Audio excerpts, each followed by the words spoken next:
Hey, everybody. It's Allie. And welcome to our Y&R Chat for Sunday, April 20th, 2025. Happy Easter! Can I just go ahead and skip the next week of my life and get to the part where we're revealing the Abbott mansion? That's my most sincere hope. That's my Easter wish. I really don't need the next week of my life, so we can go ahead and skip it. I feel like I need the mansion reveal more. It's been so long of waiting and anticipation, and then that preview at the very end of Friday's show. Jack's face looked like he wasn't gonna like it, but you know he is gonna like it. Will I like it? Will you like it? I don't know. I can't wait. Though, you know I'm all about sets.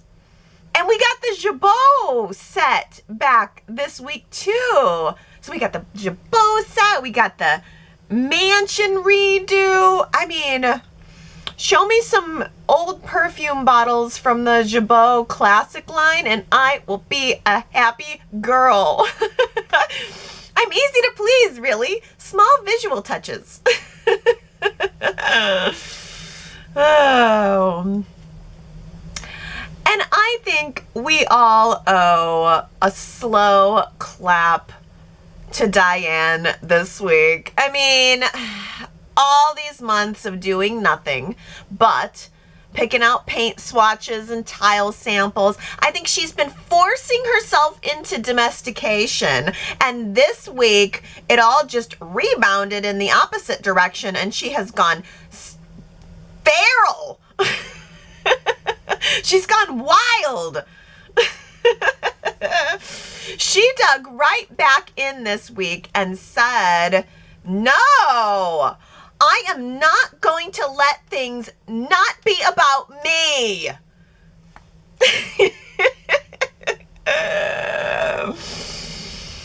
Yes. It never fails to surprise me how Diane can make anything about her. In the wake of the whole Martin mess, Diane was actually complaining that she felt left out. But Diane was the only one who was ready to take up arms over this Victor spy situation. She said, no, I am not going to let Victor Newman push us Abbotts around. And she confronted Michael on Friday, really playing into his already existing guilt. But then she turned around and told Jack, well, I think Michael might end up being an ally for us, or at least a warning bell. So, hey, between Diane and Kyle, the Abbotts might actually just win this newest war against Victor. Well, let's be accurate. It's Victor's war against them. So this week, Kyle pinned that little weasel, Elliot Matheson, right to the wall. I'll tell you, I have always hated that guy. Walking around asking questions he shouldn't be asking. And finally, Kyle said, all right, you tell us what Victor was after, and maybe we won't destroy you. Plus, we'll pay you double whatever he's paying you, which is a really good deal. So the guy goes, okay, I'll tell you everything. Cut to commercial. Come back from commercial, and Jack's just like congratulating Kyle on what a great job he's done in this whole corporate espionage thing. He's like, great job, son, on the corporate espionage. Why don't you go take the night off? Meanwhile, I'm wondering what was said? Well, how could you leave me hanging like that? Kyle didn't mind, though. He said, you know, actually, I do have a dinner date with Claire. And by the way, I asked her to move in with me. 5 seconds ago we had a spy in here. Threatening the entire family business, and now we're talking about Claire. What happened? Why does every conversation always have to evolve into Kyle and Claire?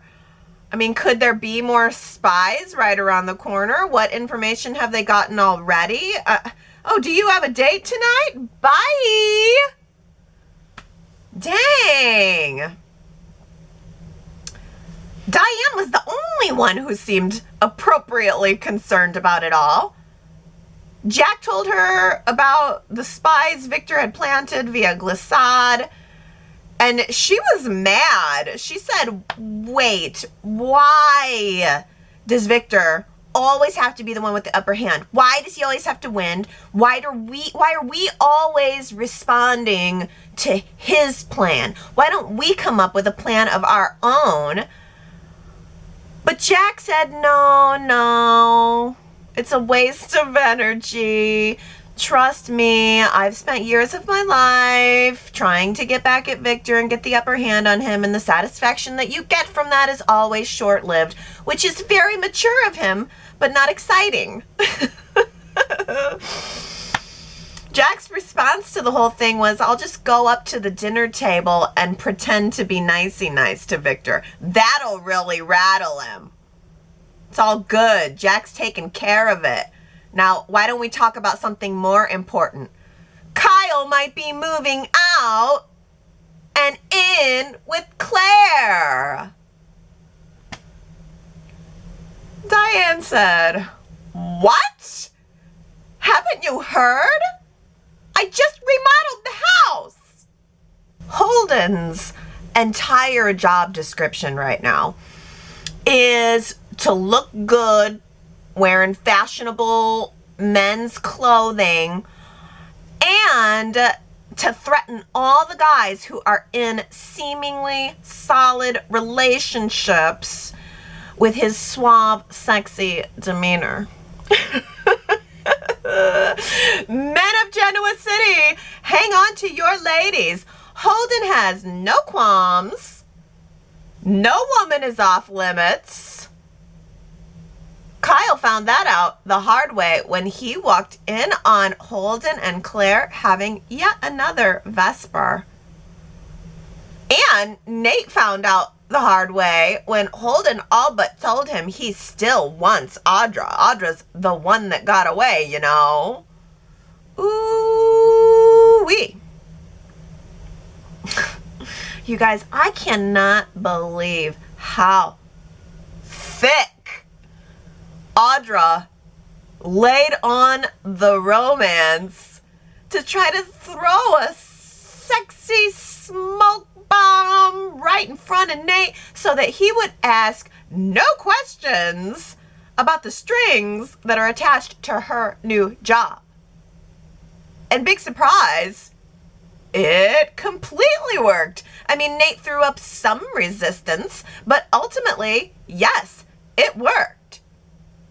She laid out the candles, the dinner, herself, that dress. Ooh. Nate was like, are we going to eat now or can dinner wait? Because I cannot wait. She played him like a fiddle. And when she couldn't put off his questions any longer, she just told him, well, my job, my job with Victor is, it's he sees the error of his ways. Victor Newman wants to make it up to me. She managed to wiggle her way out of it without telling Nate the full truth. Now, Nate was smart enough to say, okay, so Victor wants you to start a new cosmetics company. What's he get in return? What's the catch? Because I've known Victor a long time now, and there's always a catch. But Audra just slid right around it, saying, no, I'm definitely not going to be getting screwed over by him. This is all on the very up and up. I'm going to have an ironclad contract. You can even look at it if you want to. Audra is so sure that she's going to come out on top. She is so sure that Victor is not going to screw her over, when the truth is she's screwing over herself. Because eventually Nate is going to find out that the condition of her new job is that she pretend to seduce another man.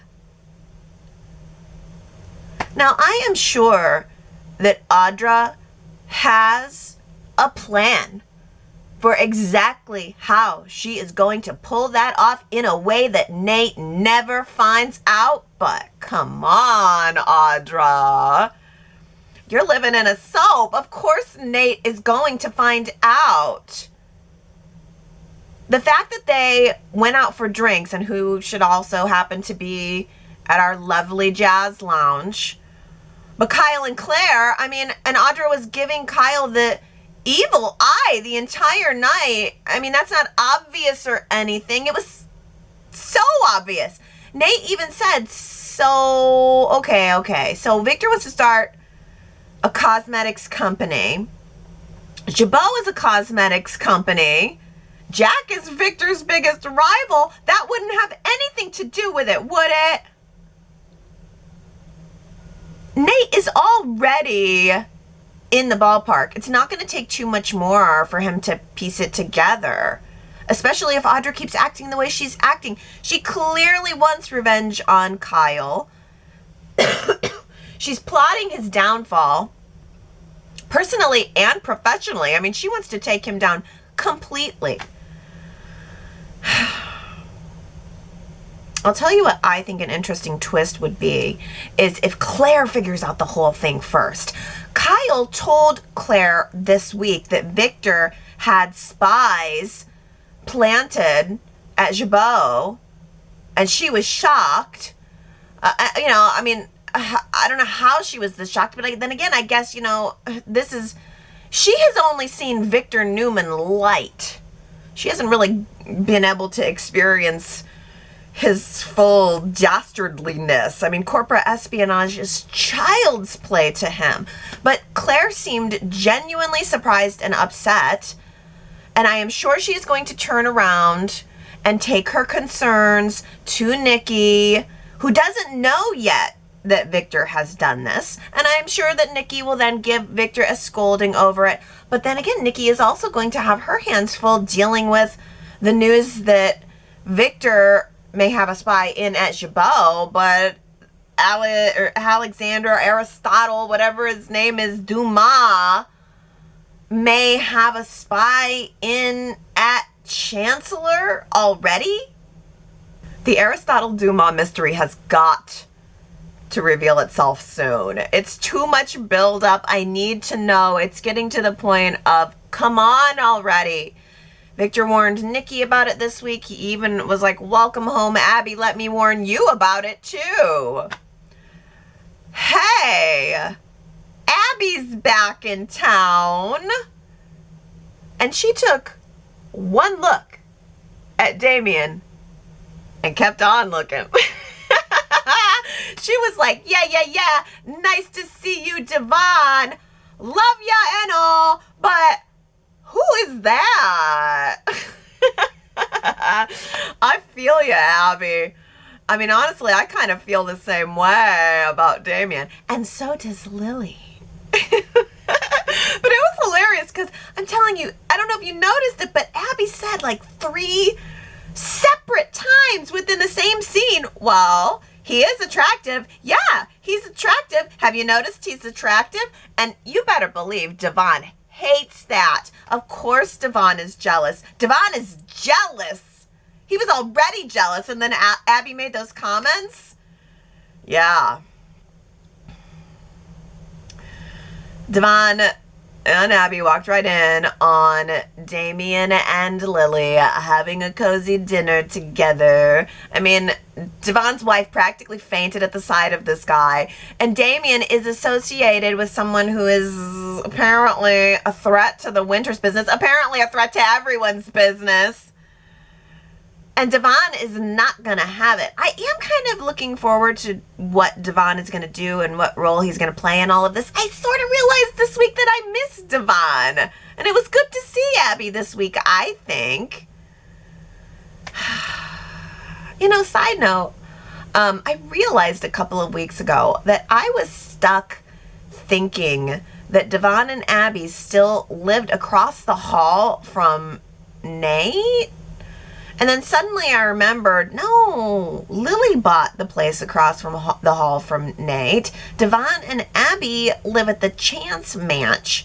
And then speaking of sets, I'm suddenly like, I don't even remember the last time we saw the Chance Manch. And I don't feel like we're going to be able to see it anytime soon. It feels like the right place for Abby and Devon, but they don't really have a story right now, so I can't see Y&R putting that set back up. So I'm sort of wondering maybe if Devon should sell it. Who else could live there that would even make sense? Esther and Chloe? I don't know. I've digressed. Anyway, Lily confronted Damian this week. She said, "Tell me everything you know about Aristotle Dumas." And he said, "Honestly, I don't know anything." Of course. All that buildup and he doesn't know anything. He doesn't have any information. "Oh no, I didn't even have any business experience. I just contacted this guy. Had a couple of phone calls and text messages with someone. I don't know. Could have been him. Could have been someone else. But ultimately, he needed to find some sucker to become the front man for a couple of businesses he needed to unload. And Damian didn't really ask any questions because cha-ching! I mean, that makes sense to me." Okay, so apparently, I just feel like the story is evolving on the spot. Apparently, Damian doesn't have some kind of deep connection to Dumas. He doesn't even know if he was communicating with the real Dumas. So, apparently, he is not going to mind just helping Lily figure out the truth about who this guy really is and what he's really after. Sure, I'll betray this billionaire guy. Because I'm really into you, Lily. I'm really into you and your big, beautiful eyes. He is just so, not so subtly attracted to her, constantly talking about her beauty, constantly flirting with her. I love it. I mean, I love that part. I love how unashamed he is at complimenting her. He just fluffs her right up, and she tries so hard to reject it, to just skate past it, to pretend that she is not flattered as hell. But we all know it has been ages since Lily has had a date. Lily is dusty. The flower is wilting. This is the most exciting thing that has happened to Lily's life in a long time. And I got a feeling we're going to see her soon over in that apartment across from Nate, lighting up some candles, waiting to invite him over for a romantic evening. Can we talk about the scene of the week that we never even saw happen? Traci and Amy, old friends since forever, had lunch this week and we didn't even get to see it. What a ripoff! I mean, I feel cheated. Can you even imagine seeing those two powerhouse actresses in the same scene together? I mean, you guys know how I feel about Beth Maitland. You know I love my Traci. But I am telling you, Valerie Pettiford as Amy blows me away.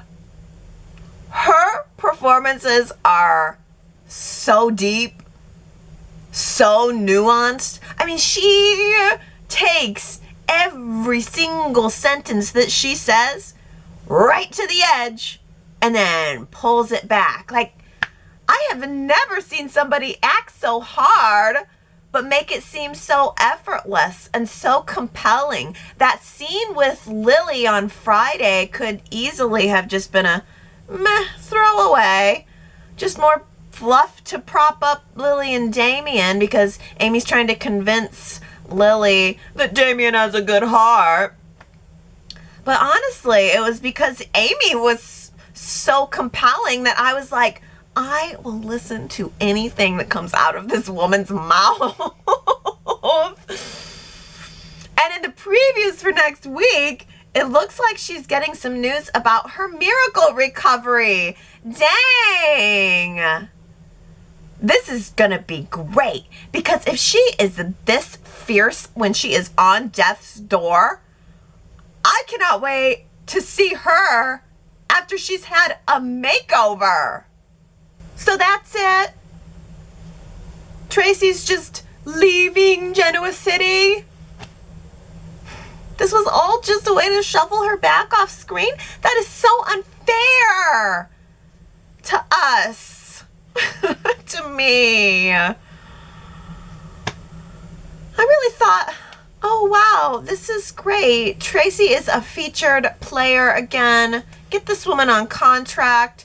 She is in these stories. She has got her own story. But then, as quickly as I got my hopes up and got used to seeing her, I feel like they all got dashed. And I just feel so disappointed. There's no more to this? It's just done? Traci just doesn't get to be happy and now she gets to be stuck with the grief? Okay, well, okay, even if that's the case, I can understand Traci wanting to get away for a while. Genoa City's got some bad memories for her right now. And maybe that's all it is. Maybe this is just a brief break, a vacation for Beth. Maybe she will be right back in next week or the week after for the Abbott Mansion reveal. I'm going to just go ahead and get my hopes up for that. You ever heard of the shot heard round the world? Well, this week we had the hug heard round the world. Or maybe the hug felt round the world. Oh my goodness. That was so awkward. So beautifully awkward. Sharon and Phyllis hugging it out. This is a whole new era of Y&R, you guys. They had a meeting with Traci this week to resolve any lingering questions about that creepo Martin, which was very healthy for Traci too. A meeting of the Martin Laurent Survivors Club. And as soon as it was over, Sharon said, okay, I'm off to Europe. And Phyllis, there was a moment where Phyllis, you could tell, kind of didn't want Sharon to go. She even made a joke about, well, you know, maybe I'll just tag along. And it was kind of sweet and kind of sad.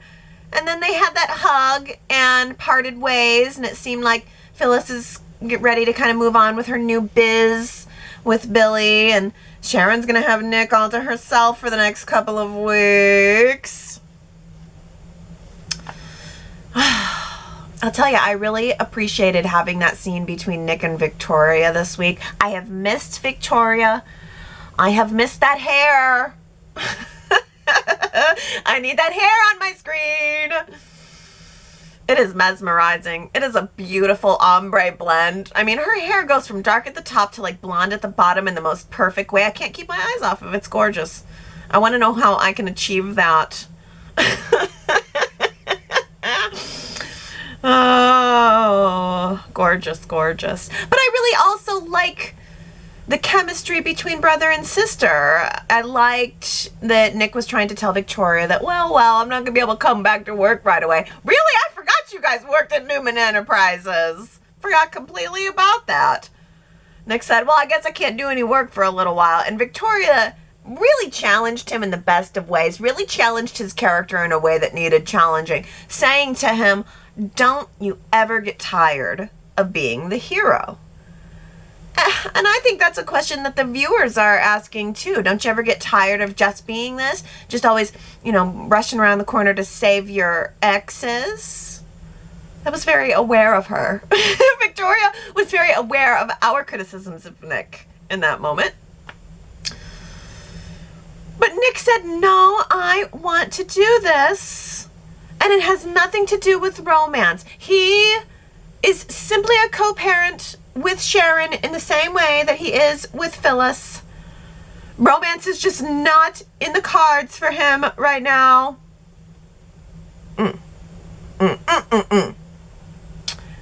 2 words. Yeah and right. Jarring revelations can sometimes work out for the best. Who said that during this past week's Y&R? Jarring revelations can sometimes work out for the best. If you want to know, you should go to yrchat.com to reveal the answer. YRChat.com is the place to be. Gotta say a quick happy birthday shout out to Lynn, whose birthday is April 22. So this week you're gonna be celebrating your birthday with an Abbott Mansion reveal. Lynn, I am envious. This is gonna be your week. I can feel it. Happy birthday. Oh, let's see what you guys are saying about the show this week. Sharon W. says, great entrance by Phyllis at Society on Monday. Excuse me. When Sharon jumped up to supposedly give her a hug. They both decided against it, but the conversation was light and friendly. And speaking of their hair, both looking great. Unsure if extensions were involved, can't tell, but especially Sharon's hair. This is the best Sharon's hair has looked since before her first kidnapping. Then Traci joined them both. She always looks beautiful, as her hair did today also. They all discussed that no one's to blame except Martin, and they will be there for each other. The best part was when Sharon and Phyllis left the table and actually gave each other a hug. Hugs are the best. Loved that part. But looking ahead for Phyllis, she truly looks terrified, as our chatters have never as our chatters have ever seen her. She doesn't seem to want to be alone. Could this be the time for Phyllis to be kidnapped alone and have her struggle to survive as Sharon had to? No! But this does seem to be something new for Phyllis. She is vulnerable in a way that she's not normally vulnerable. And Sharon's hair is looking good in a way that Sharon's hair has not been looking good since before the kidnapping. It was curly, it was down, it was right. I noticed it too. Sharad says, Amy and Traci didn't just know each other. They were actually best friends. But for storyline purposes, I don't think this new actress would work in scenes with Beth Maitland. The original actress who played Amy complimented with her scenes. You could believe they were great friends. I don't think I would with the new Amy.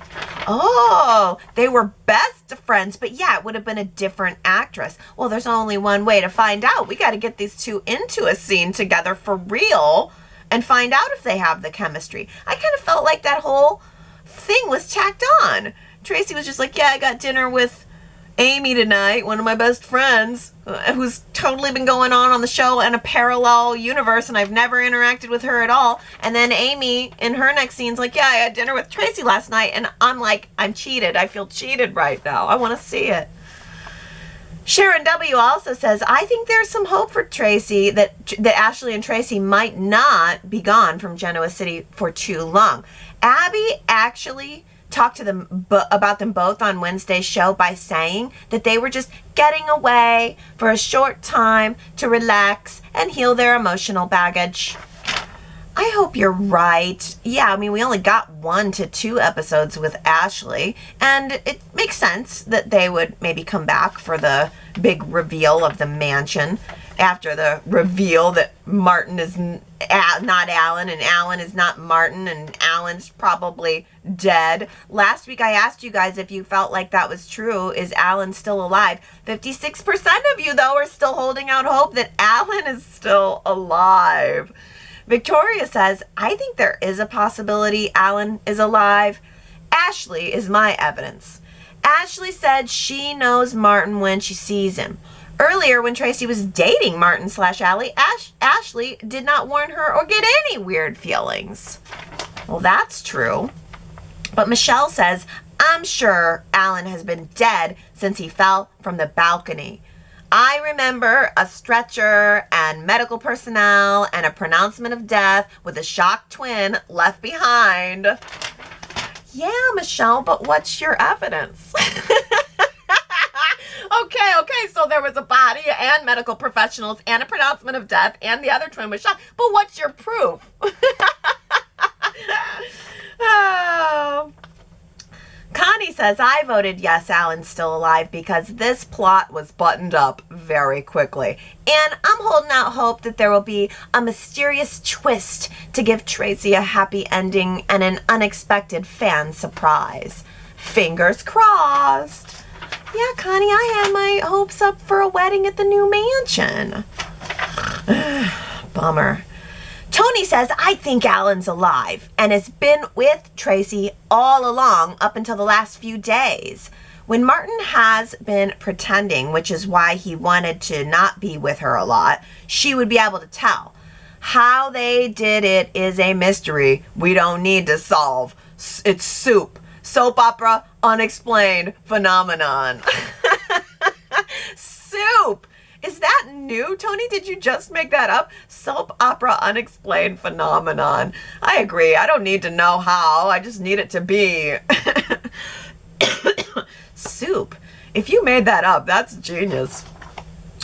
Astra says, I voted yes, Alan's still alive. If we're supposed to suspend disbelief that Martin changed clothes with Alan when they went off the balcony in the few seconds it took Ashley, Tucker, and Traci to get downstairs, then Alan could still be alive. Yep. Soup. And Marianne V says, I don't think Alan is alive. For Traci, I wish he was. I thought Alan was Martin from the beginning. I think in his own way. He loved Traci.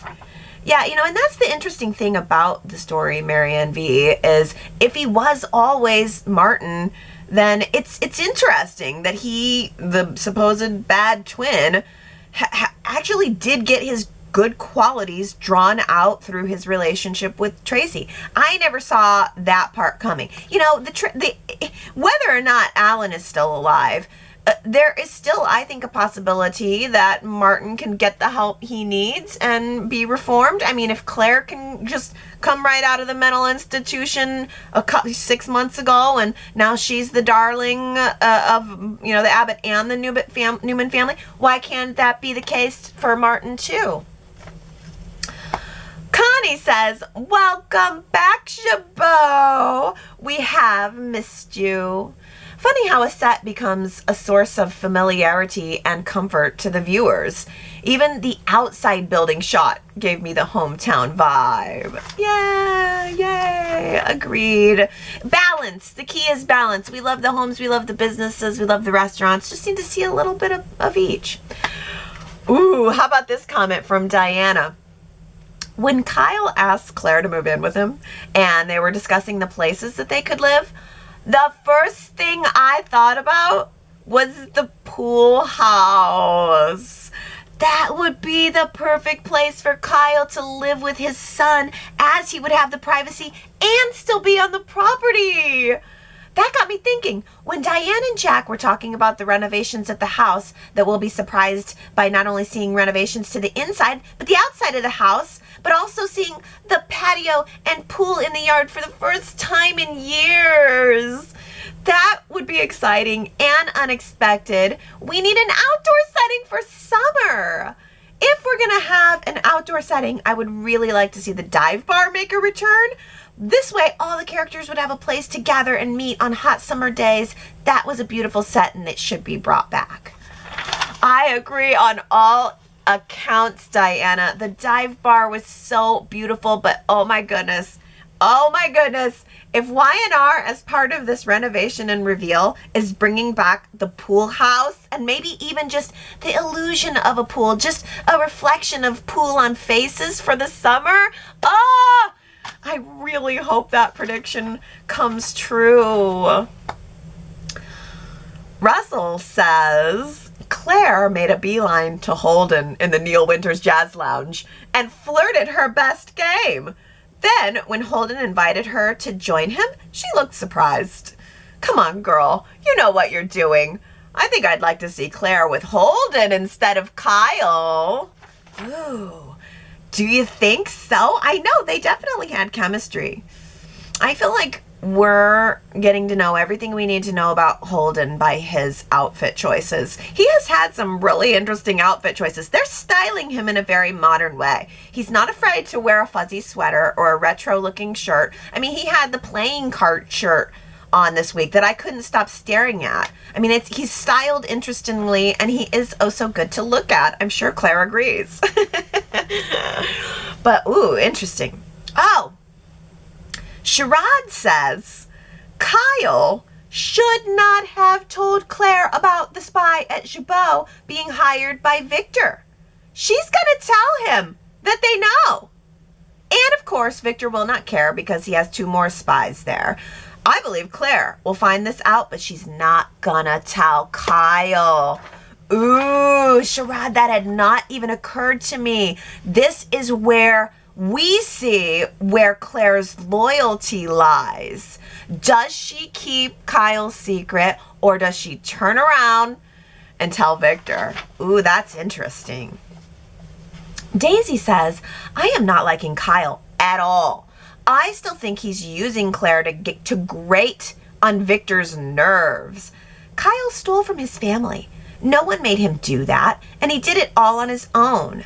Now it seems he's trying to make up for what he did, and what better way to go after his father's adversary? Jack seems to love this. Jack's been targeting Victor since he blew into town. Why? Well, I think it started when John began complimenting Victor on his accomplishments. Victor sold products from his trunk. He's a self-made man. Jack, though, seems to have always been jealous of Victor, and not because of his company, but because John always thought highly of him. Even when Victor brought the majority shares of Jabot, John did not do anything underhanded. That happened because Jack convinced John to sell the shares of Jabot. At some point, though, the Abbotts got it back, and in any event, I really hope Victor can turn the tables on Jack and stop him in his tracks before Victor takes over Jabot again, or worse, someone gets hurt, which might end up being Claire.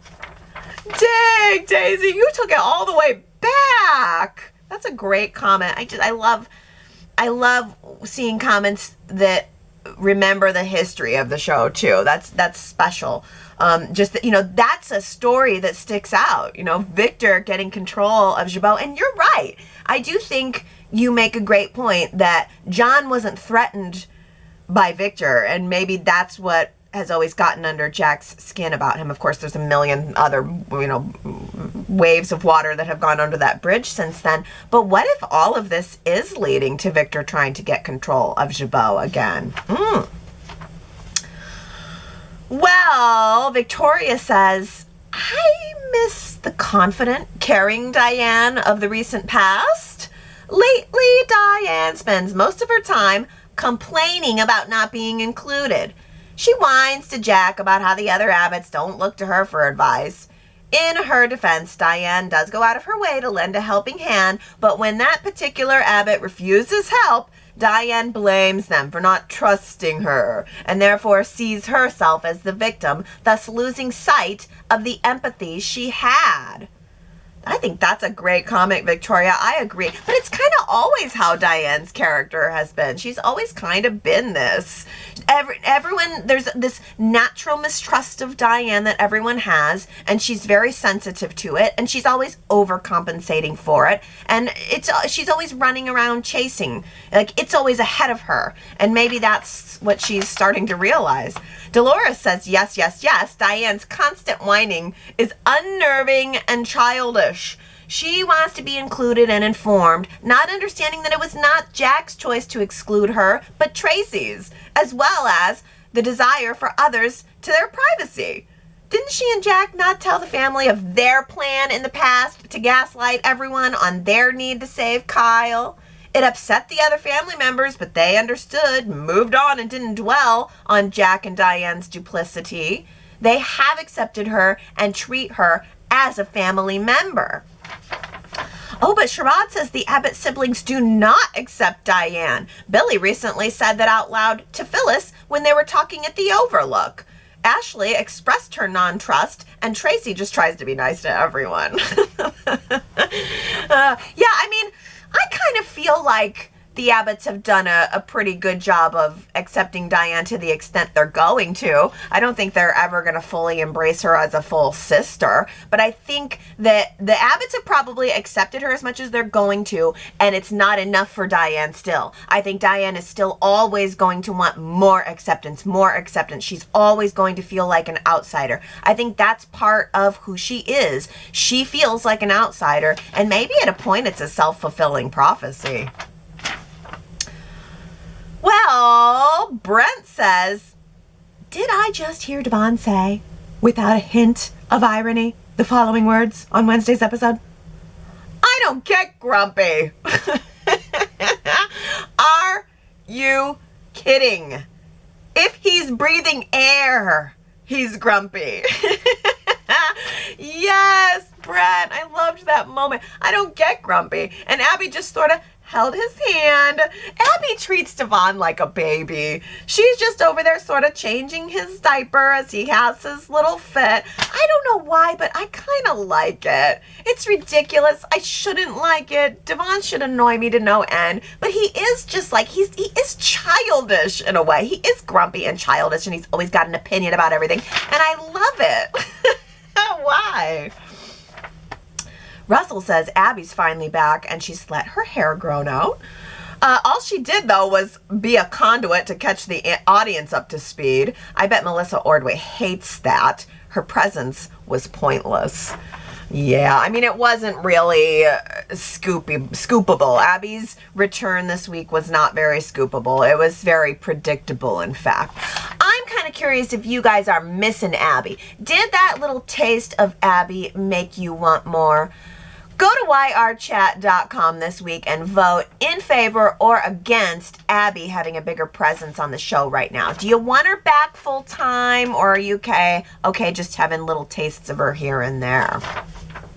Dolores says Audra should reconsider teaming up with Victor. He is not to be trusted because once he gets whatever he wants, she will get kicked to the curb again. Most of all, this will threaten her relationship with Nate, for he knows nothing good will come of this job if it's tied to Victor Newman. Since Audra is having misgivings, she should follow those instincts to walk away. No, run away from it fast. No doubt. Russell says, if I were Nate and Audra pulled me off the couch to dance and cuddle with her after I just asked her about her new job, no. No dancing until answering. I'm no fool, Nate should say. But he didn't. She just seduced the wool right over his eyes and his pants right onto the floor, but only momentarily. Oh my. Yes. It was sort of ridiculous, but entertaining in that way that you just know it's gonna work. Audra knows how to do it. To Audra, this is perfectly reasonable. I am sexy, and therefore I will just go ahead and use my strongest asset to just mist him and get what I want. And you know what? It worked. Steven says, the first rule of keeping a secret is to not tell anyone. Jack, Kyle, Diane, Damian, Lily, and Audra all need to take note. Does Victor post his secrets on the Crimson Lights notice board? No. So learn to zip it. The Crimson Lights notice board. Yes, really. Some of these secrets might as well just be up there on a little thumbtack. Next to the guitar lessons and the autumn festival. Oh, how about this? Russell says, I can't believe the GCAC let that tall blonde lady in a yellow dress stand at the revolving drawer entrance, feverishly looking around for a greeter for so long while Nate and Holden spoke at the bar. I thought her head was gonna spin around. Oh, Russell, I'm so glad you mentioned this. Because it was so, I mean, the extra in the bright yellow dress, I couldn't take my eyes off of her. She did a great job of pulling focus if that was her intention, because I was like, yeah, okay. I mean, there was two hot hunks right in the front of the scene, and I'm still like, man, this yellow dress and this lady, she's got something going on here. It was kind of, and she was the only one in the scene. I don't know if her dinner mate came later in the scene or not, but yeah, it was definitely a way to make me go, oh wow, there's stuff going on at the athletic club. What is it? You know, to me, it wasn't distracting in a bad way. It actually enhanced my viewing. I mean, I'm not saying I want that to happen every time, but for just a moment, it pulled me out enough to say, wow, athletic clubs are really happening place. Well, I have saved the best for last. Comment of the week goes to Gary, who says, love these intriguing big business stories, but what the show needs now is a good new kidnapping psycho to lighten things up. Yes! Isn't that the truth? Naomi says, yes, we could use a change of pace. Psycho kidnapping would change it up. And Brent agrees. Yes, a kidnapping story involving Sharon would fit the bill right now. You guys are freaking hilarious. This made me laugh, made me smile above everything else. And I gotta tell you, you're right. You're right. Take note, Y&R. The chatters have spoken. It has been 4 whole weeks since our last kidnapping. What is going on with this show? Oh my goodness. Do you have zingers like that you really want to get out? You should go to yrchat.com and leave them. That's the whole point. I know you're there watching the show and you have that one observation that's just, somebody needs to hear this that can appreciate it. Well, I'm that person, we're that group, and yrchat.com is the place where you can leave it. Okay, everybody, I'm going to get going, but I hope you all have a wonderful Easter, beautiful Sunday, and come back next week and we'll chat about the Abbott Mansion reveal. I can't wait. I love you guys. I'll see you next time.